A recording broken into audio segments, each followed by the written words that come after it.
This documentary examines a real missing person case involving disputed theories and alleged sightings. No graphic content is shown. In March 1998, a 23-year-old woman vanished from a luxury cruise ship. Her family was on board. The ship docked, and she was never seen again. This is the disappearance of Amy Lynn Bradley. Amy Lynn Bradley was a recent college graduate from Petersburg, Virginia. Friends and family described her as athletic, confident, and full of life. She was an excellent swimmer and lifeguard, comfortable and capable in the water. By all accounts, she was a responsible young woman, close to her parents and younger brother, with no history of mental health issues or reckless behavior. In March 1998, Amy joined her family for a week-long Royal Caribbean cruise, a trip to celebrate her graduation. They set sail on the Rhapsody of the Seas, touring the Caribbean islands. It was meant to be a relaxing vacation, a time for family bonding before Amy started a new job. No one could have suspected it would end in a mystery that would span decades. On the third night of the cruise, March 23rd, the ship hosted a party on the pool deck. Amy and her brother, Brad, went to the ship's nightclub afterwards. It was a lively atmosphere, and Amy was seen dancing with members of the ship's band, Blue Orchid. Brad recalled that one of the band members, a man named Alistair Douglas, nicknamed Yellow, paid particular attention to his sister. The siblings returned to their family's cabin around 3:35 in the morning. Amy, not quite ready to sleep, decided to sit out on their private balcony with her cigarettes and listen to music, something she often did back home. Her father, Ron, woke up around 5:30 a.m. and saw his daughter resting on a lounge chair on the balcony. He asked if she was okay, and she said yes. Everything appeared perfectly normal. Just 30 minutes later, when Ron woke up again at 6 a.m., Amy was gone. The discovery was gradual, then frantic. Amy's shoes, cigarettes, and lighter were left behind in the cabin. The balcony door was slightly ajar. At that moment, the massive ship was maneuvering to dock in the port of Curacao. When the Bradley family couldn't find Amy, they immediately alerted crew members, but their concerns were initially downplayed.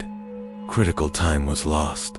The ship's staff did not make a ship-wide announcement, and worse, passengers were allowed to disembark as scheduled.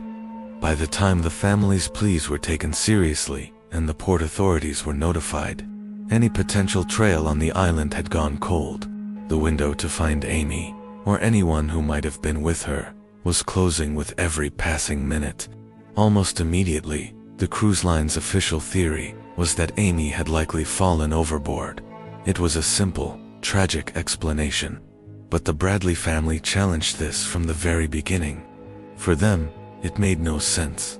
Amy was a strong, experienced swimmer and a certified lifeguard. The sea conditions that morning were calm, not rough. If she had fallen, she would have been able to stay afloat. More importantly, no body was ever recovered, despite searches. The ship's balcony railings were also high, designed specifically to prevent accidental falls. For Amy to have gone over, it would have required a deliberate act of climbing, which seemed entirely out of character for her.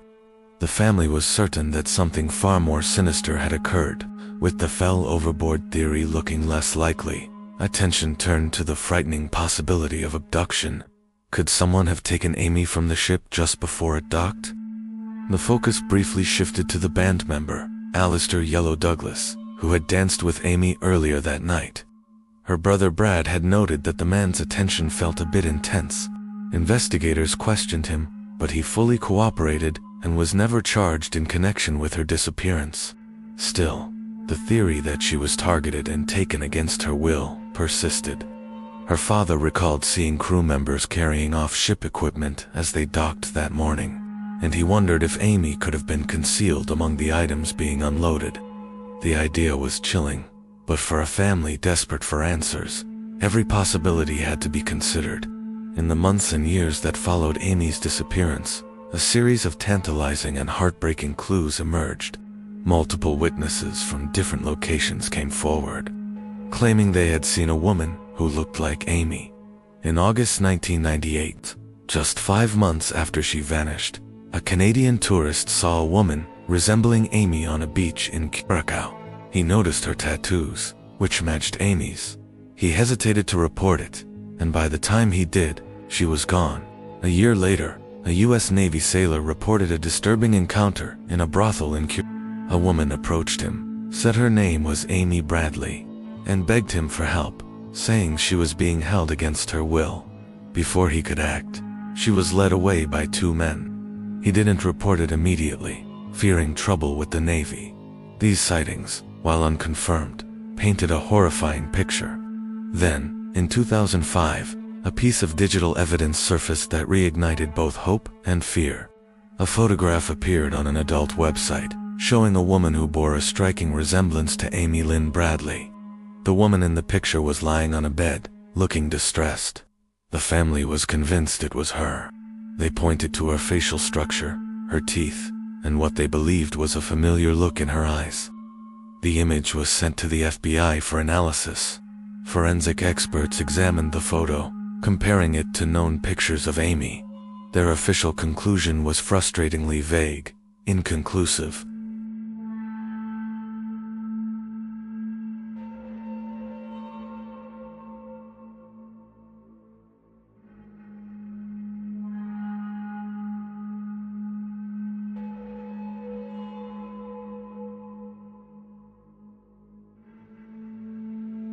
The initial delay by the cruise ship crew in responding to the family's alert was a critical mistake.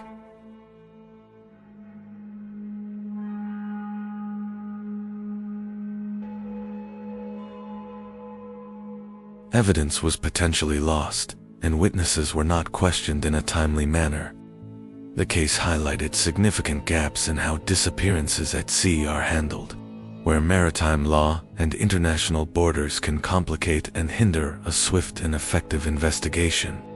These early missteps may have cost investigators their best chance at solving the case. Today, more than 2 decades later, Amy Lynn Bradley's case officially remains open.